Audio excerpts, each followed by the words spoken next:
তোমার ইচ্ছা আছে যে আমি দাম দেব না, এর পারিশ্রমিক আমি দেব না, তাহলে এই নামাজ যখন আপনি পড়বেন এই জামানি পড়ে, তখন আপনার নামাজই হবে না। নামাজ কি হবে? উঠাক बैठक হবে, ওঠা বসা হয়ে যাবে, উঠবোস হবে, নামাজ হবে না। দুরূদ পাঠ করো মুহাম্মদ ওয়া আলে মুহাম্মদ পর। অনুরূপ রিসালাতের যে পারিশ্রমিক যদি আমরা না দিয়ে এই নামাজ রোজা করি, তাহলে আমার নামাজ রোজা কবুল হবে না। আমরা যে এখানে এসেছি এটা কি জন্য? রাসূলুল্লাহ সাল্লাল্লাহু আলাইহি সাল্লাম বলেছেন যে আহলে বায়াতের সাথে মহব্বত করো, মুআদ্দাত করো। সেই আমাদের আমলকে ঠিক করার জন্য, আমাদের ইবাদতকে ঠিক করার জন্য, আমাদের আকীদা ঠিক করার জন্য, সেটাকে বৈধ করার জন্য আমরা এখানে একত্রিত হয়েছি। কেননা বলেছেন যে আমার মহব্বত করনেওয়ালা লোকেরা, জনগণ কি করবেন? মুমিন ব্যক্তিরা আমাদের সুখে, আমাদের আনন্দে আনন্দিত হবে এবং আমাদের দুঃখে দুঃখিত হবে। এটাই ভালোবাসার পরিচয়। আমি যাকে ভালোবাসি, আমি যাকে মহব্বত করি, তার যদি বাড়িতে কেউ যদি মারা যায়, আমার বন্ধুর বাপ যদি মারা যায়, সেদিনকে আমি খুশি বানাবো? বন্ধুর বাপের শোকে আমি শোকাহত হব। এটাই হলো বন্ধুত্বের পরিচয়। কেননা আমি বন্ধুকে ভালোবাসি। বন্ধুর পিতা যদি মারা যায়, বন্ধুর বাড়িতে গিয়ে তাকে সান্ত্বনা দেওয়া, তার বাড়িতে গিয়ে তাকে সেই দুঃখে এবং সেই শোকে শরীক হওয়া, এটা বন্ধুত্বের পরিচয়। আর অনুরূপ যখন বন্ধুর বাড়ি যদি কারোর বন্ধুর ছেলে যদি বিবাহ হয়, তখন এই খুশিতে গিয়ে তাকে শরীক হয়, এটাকে বন্ধুত্বের পরিচয়। তো ভালোবাসা মানে কি? ভালোবাসা মানে এই, যাকে আমি ভালোবাসি তার দুঃখে দুঃখিত হব, তার সুখে আমি খুশি হব, তার আনন্দে আনন্দিত হব। তার রাসূলুল্লাহ সাল্লাল্লাহু আলাইহি সাল্লাম বলেছেন, আমার আহলে বায়াতকে তোমরা ভালোবেসো, আমার আহলে বায়াতের সাথে তোমরা প্রেম করো, আমার আহলে বায়াতকে তোমরা অধিক মাত্রায় তোমরা মহব্বত ও মুআদ্দাত করো, যা দুনিয়াতে তোমাদের কামিয়াব করবে এবং আখিরাতে তোমাদের বিজয় এবং সাফল্য এনে দেবে। সেই আহলে বায়াতের ভালোবাসা মানে কি? বলছে আমাদের দুঃখে তোমরা দুঃখিত হবে, আমাদের আনন্দে তোমরা আনন্দিত হবে। দুরূদ পাঠ করো মুহাম্মদ ওয়া আলে মুহাম্মদ। ওই জন্য তো যখন 13 রজব আসে, তখন আমরা কি করি? 13 রজবে মাওলা আলীর বিলাদতের দিন খানায় কাবার মধ্যে প্রবেশ করেছি, তার মা প্রবেশ করেছিলেন, সেখানে তার জন্ম হয়েছে। সেই আমরা কি করি?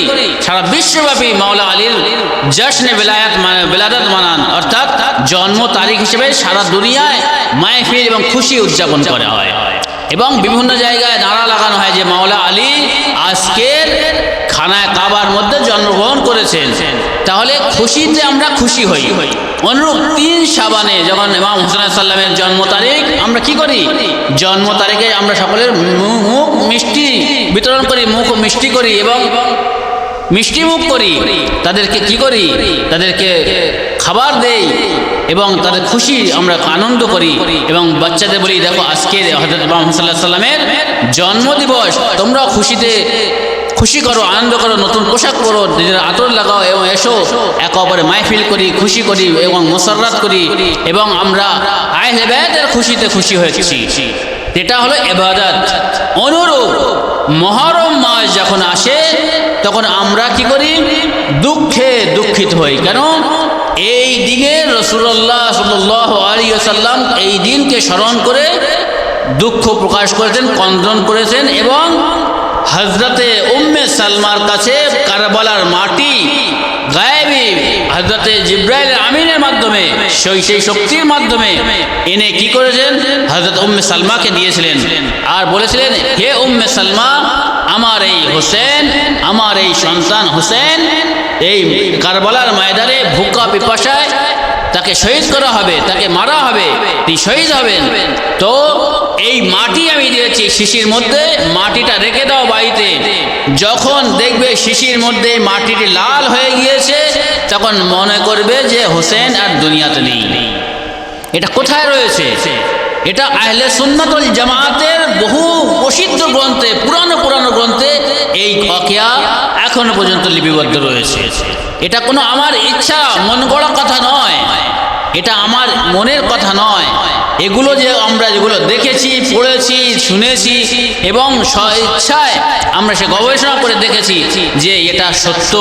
বিভিন্ন শতকের ওলামাগণ এক একটা তার পূর্বের শতকের বই থেকে নকল করে করে আজ পর্যন্ত মানুষ নিজের গ্রন্থে, এই হাদিস গ্রন্থ, নিজের হাদিসের গ্রন্থে, তারিখের গ্রন্থে, বিভিন্ন মক্তালের গ্রন্থে, বিভিন্ন ওয়াকিয়ার গ্রন্থে, বিভিন্ন পত্র পত্রিকা এবং প্রবন্ধের মধ্যে এই হাদিসকে উল্লেখ করেছেন। রাসূলুল্লাহ সাল্লাল্লাহু আলাইহি ওয়া সাল্লাম নিজের জীবদ্দশায় হযরত রাসূলুল্লাহ হযরত ইমাম হোসেন সাল্লামের শোকে ক্রন্দন করেছেন এবং অশ্রু তার ঝরে টপকে টপকে পড়েছেন। তো এইরকম শোক যে রাসূলুল্লাহ স্বয়ং করেছেন, আজকের রাসূলের উম্মতরা কি ফতোয়া দেয়? ক্রন্দন করা হারাম। কি জন্য? এই জন্য যে এই ক্রন্দন যারা করছে তারা সত্য কথা বলে, তারা ইতিহাসকে খুলে বের বের করে দেয়, সকলের মুখোশকে উন্মোচন করে দেয়। সকল কারা ইসলামী পোশাক পরে রয়েছে আর প্রকৃত ইসলামের জান ও রূহ তাদেরকে কথা পরিষ্কার হয়ে যায় এদের মাধ্যমে। সেই জন্য বলা হয়েছে বারবার, প্রতি শতকে প্রতিবার বলা হয়েছে যে ক্রন্দন করা হারাম, বিদাত, শিরক, অমুক অমুক নানান রকমের ফতোয়া দিয়ে এসছে। কি জন্য? যাতে এই সত্যকে আড়াল করা হয়, যাতে এই সত্যকে চাপা দেওয়া হয়, যাতে এই সত্যকে দূরে করে রাখা হয়। সেই জন্য তো আজকের বিভিন্ন অপবাদ দেওয়া হচ্ছে যে ওদের সাথে কথা বলো না, ওদের কাছে যেও না, ওদের বাড়ি গেলে ওরা থুতু দিয়ে পানি দেয়, ওদের বাড়ি গেলে ওদের বাড়িতে দেখবে 40 পারা কোরআন।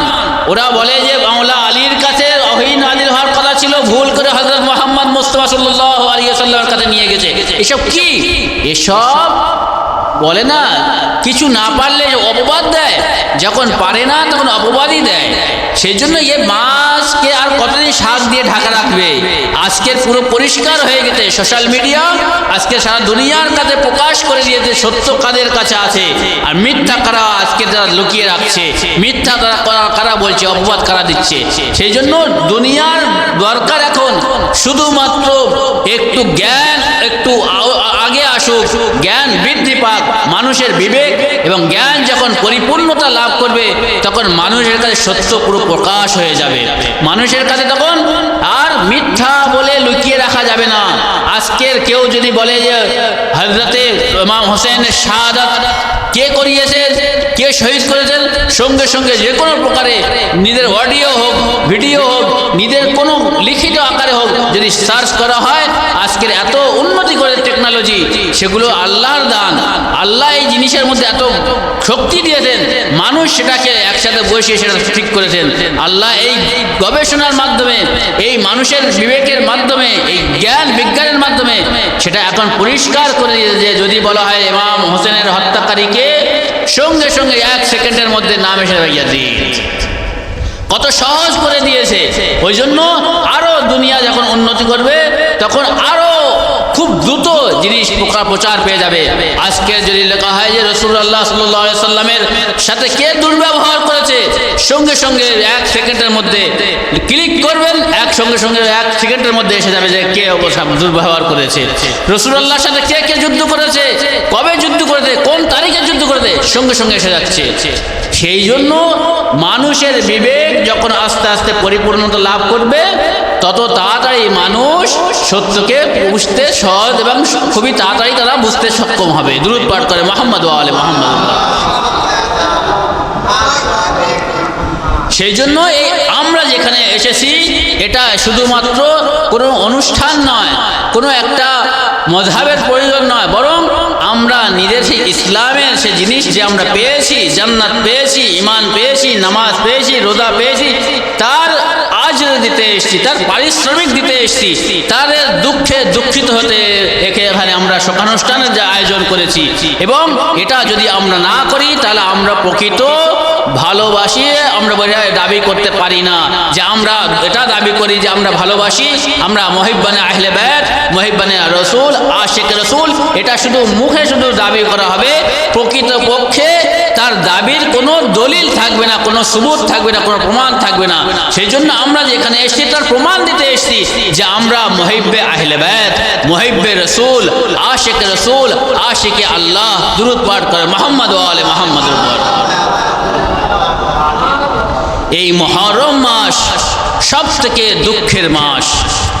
আমি গত মজলিসে বলেছি যে মানুষের জীবনে দুটি জিনিস, সুখ আর দুঃখ, দুটি জিনিস মিলিয়ে মানুষের জীবন সম্পূর্ণ করা হয়।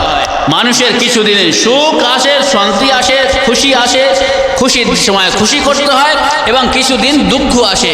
আল্লাহ তাআলা কোরআনে কি বলেছেন? তাযহাকু কালিলা ওয়া তাবকু কাসীরা, তোমরা হাসো কম, তোমরা কন্দন করো বেশি। আর আমরা দুনিয়ায় দেখছি মুসলমানরা সারা জীবন হাসছে, দুঃখের দিন তাদের আসেই না। দুঃখের দিন সারা জীবন আসেই না। সারা জীবন তারা খুশি মানাচ্ছে, সারা জীবন তারা ঈদ করছে, সারা জীবন তারা উল্লাসে মেতে রয়েছে, এবং নিজেদের উল্লাস, নিজেদের আনন্দ দিন ছাড়াও অন্য ধর্মের উৎসবে গিয়ে তারা সেখানে আনন্দ করছে, উৎসব করছে, কিন্তু নিজেদের ধর্মে যে দুঃখের দিন সেটা তারা পালন করে না। আফসোস, মানুষের মাঝে দুটি জিনিস, মানুষের যখন দুঃখ হয় তখন দুঃখের এত বেশি হয়, অন্তরে এত তার জ্বালা পড়ে, এত বেশি হয় কি অন্তরে ধাক্কা লাগার কারণে চোখের অশ্রু ছেড়ে দেয়, অশ্রু আসে। সেই অশ্রু কত কষ্ট পাওয়ার পরে আসে, কিন্তু আমরা দেখছি সারা বিশ্বের মুসলমানদের চোখে কোনোদিন অশ্রু ঝরতে দেখিনি, খালি খুশি হাসি। আর আল্লাহ তাআলা কি বলছেন? তাযহাকু কালিলা, তোমরা বেশি হেসো না, তোমাদের সামনে মওত আছে, হিসাব আছে, কবর আছে, জান্নাত আছে, জাহান্নাম আছে, তোমাদের হিসাব কিতাব আছে, তোমাদের মিজান আছে, পুলে সিরাত আছে, সব তোমাদের সামনে বিরাট বিরাট পরীক্ষা, খুব কঠিন পরীক্ষা। তোমরা হাসি ঠাট্টার মধ্যে নিজের জীবনকে তোমরা অতিবাহিত করো না। তোমরা এই সব কষ্টের দিন, দুঃখের দিন, একাকীর দিন কেউ তোমাদের সাহায্য করবে না, না বেটা, না বাপ, না জমি জায়গা, না স্ত্রী, না স্বামী, না বাপ মা, দাদা দাদি, কেউ সাহায্য করবে না। সেই দিনের তুমি ভয় করে তুমি নিজেকে কন্দ্রণ করো, আর কন্দ্রণ করার জন্য বেশি বেশি বলা হয়েছে। কিন্তু আজকের দেখছি মুসলমানদের মধ্যে কন্দ্রণ করার কোনো প্রচলন নেই, কোনো জায়গা নেই। সারা 12 মাস তাদের মধ্যে খুশি, সারা 12 মাস তাদের মধ্যে বিবাহ দাও, সারা 12 মাস তাদের মধ্যে উৎসব করো, সারা 12 মাস কোনো মাসে কোনো তারিখে তাদের দুঃখের দিন নেই, সারা 12 মাস 365 দিন সব দিন খুশির দিন। 10 মুহররমে দেখেছি আমি বিবাহ দিচ্ছে মুসলমানরা, যেদিন হযরত মুহাম্মদ মুস্তাফা সাল্লাল্লাহু আলাইহি ওয়াসাল্লাম কন্ডন করেছে, যার জন্য নিজের মাথা আমামাকে ফেলে দিয়েছেন, নিজের পায়ে খালি পায়ে হেঁটেছেন, নিজের ধুলো তুলে নিয়ে মাথায় দিয়েছেন, সেই দিনে যেদিন রাসূলুল্লাহ এমন এমন করে কন্ডন করেছেন, রাসূলুল্লাহর জামাতা, রাসূলুল্লাহর কন্যা, রাসূলুল্লাহর সন্তানরা তারা পুরো এই দিন দুঃখ বানিয়েছেন। সেই দিনেও দেখেছি মুসলমানদের বাড়িতে বিবাহ হচ্ছে। আফসোস, কত দুঃখের দিন, কত কষ্ট লাগে যেদিন রাসূলুল্লাহর খানদান পুরো উজাড় হয়ে গিয়েছে, জান্নাতের সর্দারকে মেরে দেওয়া হয়েছে, জান্নাতের সর্দারকে উজাড় করে তাদের পর্দার মেশিন এই মহিলাদের মাথা থেকে চাদর এবং মাকনা এবং ওড়না কেড়ে নেওয়া হয়েছে। সেই দিন তারা কি করছে?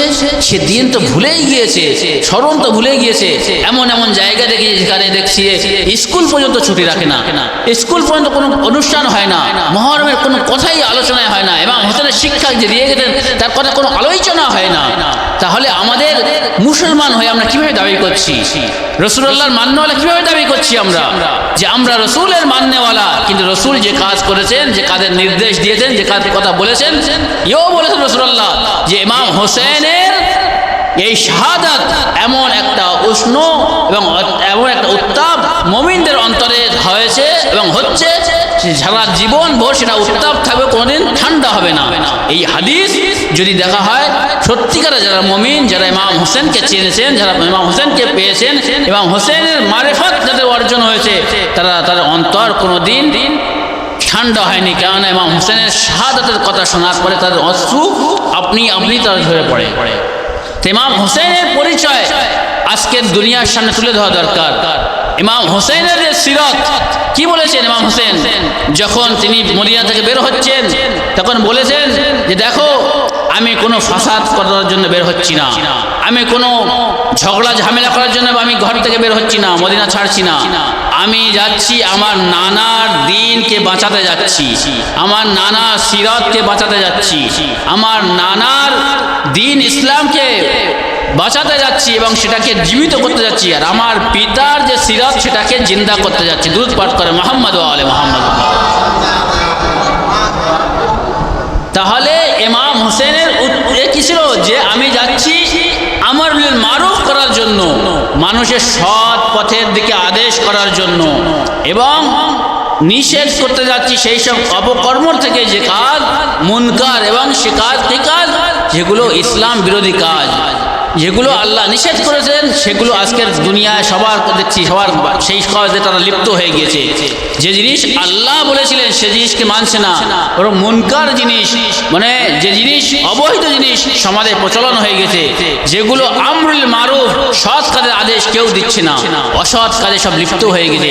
আমি সেই অসৎ কাজকে বারণ করার জন্য এবং সৎ কাজের আদেশ দেওয়ার জন্য আমি মদিনা ত্যাগ করে আমি বের হচ্ছি। আজকের সমাজ কলুষিত হয়ে গিয়েছে, সমাজ আজকের খারাপ হয়ে গিয়েছে, সমাজের মধ্যে হক এবং সত্য গোপন হয়ে গিয়েছে। সে সত্য এবং হককে প্রচার করার জন্য, প্রকাশ করার জন্য আমি বের হচ্ছি এবং আমি খুরুজ করছি। আমি কোনো ফাসাদ ঝগড়া করার জন্য বের হচ্ছি না। দুরূদ পাঠ করেন মুহাম্মদ ওয়া আলে মুহাম্মদ।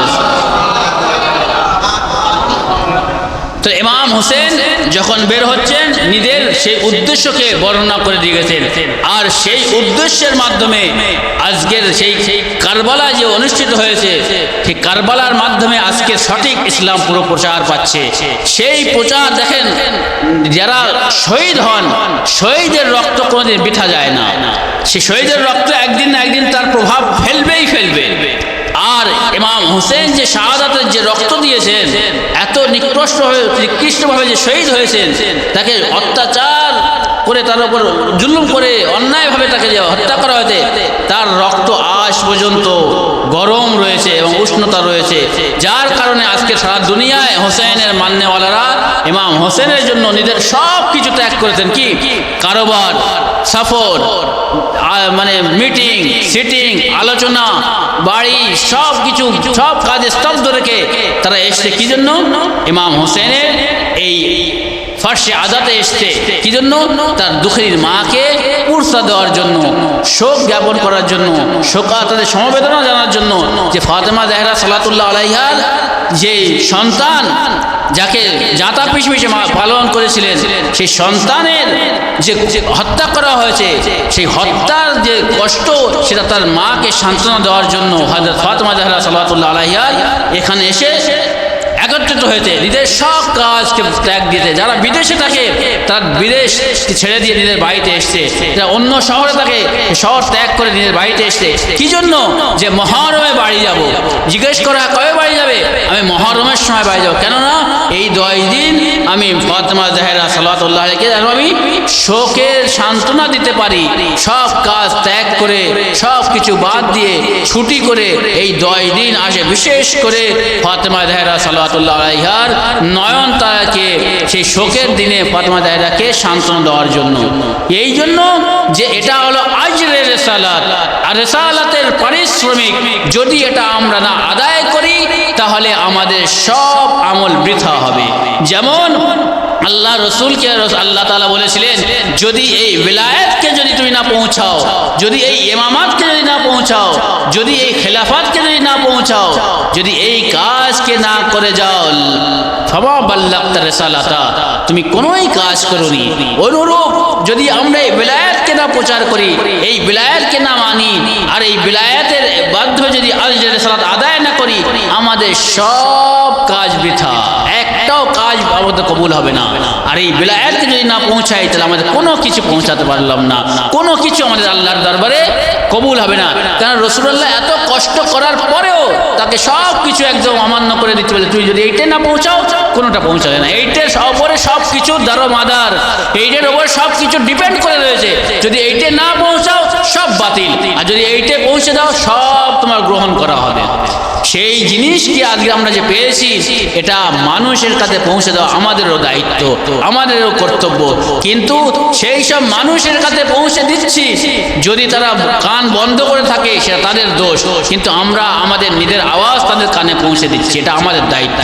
তারা মানুক আর না মানুক সেটা তাদের দায়িত্ব। কাল কিয়ামতের দিনে আল্লাহ তাআলা যখন জিজ্ঞাসা করবেন যে কালকে তুমি আহলে বাইতের কর্তৃত্বকে, মাওলাইয়াতকে, অভিভাবকত্বকে কেন মানে নাওনি, তখন অনেকে যারা কানে শুনেনি তারা বলবে আমরা পাইনি, কিন্তু যারা শুনেছে তারা বলতে পারবে না, যে অস্বীকার করতে পারবে না। আল্লাহ তাআলা বলবেন, দেখো দেখো, তুমি শুনেছিলে, তোমার কানে গিয়েছিল, এই যে আওয়াজ যাচ্ছে, তখন ভিডিও ক্লিপের মাধ্যমে সব দেখানো হবে। আজকের দুনিয়ায় এত সিসিটিভি ভিডিও সেসব দেখাচ্ছে, আমাদের কাছে দুটো ভিডিও এখানে তুলে দিয়েছে আল্লাহ তাআলা, দুটো ফেরস্তা দিয়েছেন, যা কিছু করছি সব কিছু তারা লিপিবদ্ধ করছে। আর আজকের এই দুনিয়ার আধুনিক ক্যামেরা, আধুনিক যে ক্যাপচার করছে, দেখছে, সব কিছু আমাদের ছোট্টবেলা থেকে মরণ পর্যন্ত সব ভিডিও আল্লাহর কাছে থাকবে। যা অস্বীকার করবো সঙ্গে সঙ্গে চালু করবে, দেখো তুমি কি করেছিলে। কোনো জিনিস অমান্য করা যাবে না। তখন আমাদের এই যে জিভা দিয়ে কথা বলছি না, জিভা তখন কথা বন্ধ থাকবে, তখন হাত কথা বলবে, পা কথা বলবে, যার দ্বারা যে কাজ করেছিলাম তারা তখন জবান হবে, তারা কথা বলবে, বলে আমার দ্বারা এই করেছে। আমি যদি কারো যদি অন্যায় অত্যাচার করে থাকি, চড় মেরে থাকি, হাত বললে আমার দ্বারা অমুকের গালে চড় মেরেছে, অমুক জিনিস চুরি করেছে, অমুক জিনিস অন্যায়ভাবে নিয়েছে, সব জিনিসটা আবার পুরো দেহ আমাদের কি কথা বলা শুরু করে দেবে। সেই জন্য আমাদের কাছে যে আল্লাহ তাআলা যে ইসলাম পাঠিয়েছেন, যে জিনিস পাঠিয়েছেন, সেটাকে তার সেই আজরের সালাত আমাদের আদায় করতে হবে। আর হযরত হোসেন আলাইহিস সালাম যে সিরাতের উপর চলেছেন, সেটা কি আমর বিল মারুফ ও নহি আনিল মুনকার, সৎ কাজের আদেশ এবং অসৎ কাজের নিষেধ করার জন্য ইমাম হোসেন আলাইহিস সালাম নিজের বাড়ি থেকে, নিজের ঘর থেকে, নিজের শহর থেকে বের হয়ে কোথায় গিয়েছেন? কারবালায়। কেননা কারবালা এমন একটি জায়গা যেখানে সেই মহাবিশ্ব এবং মহাযুদ্ধ, বিশ্বের 1 নম্বর যুদ্ধ হয়েছে, যেখানে যেরকম যুদ্ধ আর দুনিয়ায় কোনো জায়গা হবে না। সেই জন্য ইমাম হোসেন আলাইহিস সালামের যে উদ্দেশ্য ছিল, সেটাকে ইসলাহ করা, অর্থাৎ ইসলাহে উম্মত, আমার নানার উম্মতকে সংশোধন করার জন্য আমি বের হয়েছি। কেননা তখন দুনিয়াতে এমন অত্যাচার শুরু হয়ে গেছিল, এমন পাপাচার শুরু হয়ে গেছিল, এমন অবৈধ কাজ শুরু হয়ে গেছিল, ইসলাম গহিত কাজ শুরু হয়ে গেছিল। সেই কাজগুলোকে মানানোর জন্য, বন্ধ করার জন্য, বোঝানোর জন্য ইমাম হোসেন এসেছেন। আর ইমাম হোসেন যখন বের হচ্ছেন, তখন অনেকে তাকে দিলেন যে, দেখো ইমাম হোসেন, আপনি যদি এর থেকে যান, অন্য পথ ধরে যান, তাহলে আপনার হয়তো কেউ মারবে না। আপনি যদি সোজা পথ দিয়ে যান, মক্কা থেকে, মদিনা থেকে মক্কা যে মেন রাস্তা, তাহলে আপনার পিছনে যারা আসছে তারা আপনার মেরে ফেলে দিতে পারে, হয়তো ইয়াজিদের বাহিনীরা আপনাকে মেরে ফেলতে পারে। কিন্তু ইমাম হোসেন কি বলেছিলেন, যে না, আমি যাব সেই পথ দিয়ে, যে পথ সোজা পথ, যে পথ মেন রোড ধরে আমি মক্কায় যাব। এবং ইমাম হোসেন সেটাই করেছেন, যে তিনি ভয় করেননি, বরং তিনি মেন রোড ধরে, মেন রাস্তা ধরে মক্কায় এসেছেন। এবং মক্কায় আসার পরে সেখানে তিনি কোথায়, মক্কায় প্রায় রজব শাবান মাস থেকে রমজান, শাওয়াল, জিলকাদ, জিলহিজ 4 মাস কোথায় ছিলেন? 4 মাস মক্কায় অবস্থান করেছেন। এবং 4 মাস অবস্থান করার পর তারপরে 9 জিলহিজ হজের মৌসুম আহিল, হজ করতে গেলেন। হজ করতে যখন যাচ্ছেন, তখন হজের মধ্যে হাজি বেশে খঞ্জর, এহরামের ভেতরে খঞ্জর নিয়ে ইমাম হোসেন মারার জন্য সেখানে আততায়ী পৌঁছে গিয়েছে। এবং হত্যাকারী খঞ্জর নিয়ে ইমাম হোসেনের বাগে রয়েছে, তাকে রয়েছে, কীভাবে ইমাম হোসেনকে মারা হবে। ইমাম হোসেন বুঝতে পেরেছেন যে আমাকে এই পবিত্র স্থানে, পবিত্র কাবা ঘরে, এখানে আমাকে হত্যা করা হবে। ইমাম হোসেন কি করলেন, যে আমি এই পবিত্রতাকে রক্ষা করার জন্য, খানায় কাবার, আল্লাহর ঘরকে পবিত্র রক্ষার জন্য আমি আমার খুন এখানে বাহাবো না, আমি এখানে অপবিত্র হতে দেব না। আমি এখানে উমরা করতে বদলে নিলেন, হজকে পাল্টে নিয়ত করে উমরা বদলালেন। বদলার পরে নিজের এহরাম ছেড়ে হজ থেকে বিরত থেকে মক্কা কাবা থেকে বের হয়ে আসলেন। কি জন্য? পবিত্রতা রক্ষার জন্য ইমাম হোসেন মক্কা থেকে বের হলেন। কোথায় যাচ্ছেন? কারবালার কুফার দিকে যাচ্ছেন। কুফা থেকে চিঠি এসেছিল, কুফার দিকে যাচ্ছেন। এবং প্রত্যেক কিছু দূর যাওয়ার পর একটা মঞ্জিল আসতে আসতে এমন সময় একটি মঞ্জিল আসলো, যেখানে কুফা এবং কারবালা যাওয়ার রাস্তা, জুলকিফল সেই জায়গার নাম সম্ভবত জুলকিফল। সেখানে যখন পৌঁছানোর পরে দেখছে সামনে হুরের লস্কর। হুর কি করলো? সে ইমাম হোসেনের রাস্তাকে রুখে দিল। রুকে দিয়ে বলছে কুফায় যেতে পারবে না। বলে কেন? বলে না, কুফা ছাড়া অন্য কোন রাস্তায় যাও, কুফায় যাওয়া যাবে না। কুফার রাস্তাকে ইমাম হোসেন খবর পেয়েছিলেন যে কুফায় সব আমার চাহিনাওয়ালা রয়েছেন, চিঠি এসছে কুফায় যাব, কিন্তু কুফায় যেতে দিলেন না। ইমাম হোসেন বললেন আমি কুফায় যাব। এমন সময় হুর কি করলেন, সঙ্গে সঙ্গে এসে ইমাম হোসেনের ঘোড়াকে লাগামকে ধরলেন, ধরে বলছে না যেতে পারবে না। তখন ইমাম হোসেন বললেন হে হুর, তোমার মা তোমার শোকে বসুক, তোমার শোকে ক্রন্দন করুক। তখন এর একটা প্রবাদ, আরবে একটি প্রবাদ আছে, যাকে বলা হয় যে শত্রু হয়, যাকে বলা হয় তোর মা তোর শোকে বসুক, অর্থাৎ তোর মৃত্যু হোক, তোর মা তোর শোকে কাঁদুক। এই জন্যে এই যখন কথা বলেছেন ইমাম হোসেন, দোয়া বলার পরে হযরতে ইমাম হোসেনকে কিছু বলতে যাচ্ছিলেন কে? হুর। কিন্তু হযরতে হুর বললেন যদি আপনার মা যদি হযরতে ফাতেমা জাহরা না হতো তা আমিও আপনার জন্য এই কোনো একটা বাক্য ব্যবহার করতাম। তা হযরতে জাহরার যে সম্মান করেছিলেন হযরতে হুর, বলা হয়েছে এর কারণে, সম্মানের কারণে হুর আশুরার রাতে জাহান্নাম থেকে জান্নাতে চলে এসেছিলেন এবং নিজেকে সেই জাহান্নামের আগুন থেকে জান্নাতে প্রবেশ করিয়েছিলেন। কি জন্য? হযরত ফাতেমা জাহরা সালাতুল্লাহর প্রতি সম্মান জানানোর কারণে। বলে এই যে সম্মান তার অন্তরে ছিল, সে কি ছিল, যার কারণে এতগুলো বিরাট বড় কারবালার ঘটনা ঘটে গেল, এত পুরো আহলে বায়তের ঘরকে পুরো উজাড় করে দিল। সেই হুর নাজাত পেয়ে গেল, জান্নাতে প্রবেশ করে গেল। কি জন্য? হযরত ফাতেমা জাহরার জন্য অন্তরে সামান্য একটু সম্মান থাকার কারণে। সেই জন্য হযরত ফাতেমা জাহরা এমন একটি ব্যক্তিত্ব যার সম্মানের মাধ্যমে মানুষ নাজাত পায়। দুরূদ পাঠ করে মুহাম্মদ ওয়া আলি মুহাম্মদ। তা হযরত ফাতেমা জাহরা সাল্লাল্লাহু এই সম্মানের কারণে হুর নাজাত পেয়েছেন। কিন্তু যখন ইমাম হোসেনের এই লাগাম ধরলো, ইমাম হোসেন বলছিল যে আমি যাব কুফাতে, কিন্তু যেতে দিলেন না। অগত্যা কারবালার দিকে নিজের কাফেলা, নিজের ঘোড়া এবং নিজেদের উটকে কারবালার দিকে ঘুরিয়ে দিলেন, কারবালার পথে রওনা হলেন। কিন্তু তার পূর্বে যখন হুর ৭০,০০০ সৈন্য নিয়ে এসে যখন রাস্তা ঢুকলো, তখন হুরের কাছে কি ছিল? পানি ছিল, পানি শেষ হয়ে গিয়েছিল। ইমাম হোসেন আলাইহিসসালামের সৈন্যদের কাছে কি ছিল? পানি ছিল। ব্যক্তিত্ব দেখেন ইমাম হোসেন কিভাবে ইসলাহ করছেন, কিভাবে নিজের পরিচয় দিচ্ছেন যে আমরা ওহীর বাহক, ধারক বাহক, ওহীদের ঘরের থেকে আমাদের সম্পর্ক, ওহী আমাদের বাড়িতে নাজিল হয়েছে, কোরআন নাজিল হয়েছে, আমরা ওহীর যাদের বাড়িতে নাজিল তাদের সন্তান আমি। হযরত ইমাম হোসেনের কাছে কে যাচ্ছে? হুর এসে, শত্রু, ১ নম্বর শত্রু। সে এসে বলছে হে ইমাম, হে আলী, হোসেন ইবনে আলী, আপনার কাছে পানি আছে? পানি দেন, আমাদের কাফেলার পানি শেষ হয়ে গিয়েছে, আমরা পিপাসিত, তৃষ্ণার্ত, আমাদের পানি পান করার দরকার হচ্ছে, আমরা খুব কষ্টে আছি। তখন ইমাম হোসেন কি করলেন? নিজের মোশক থেকে পানি নিয়ে তাদের খাওয়ালেন।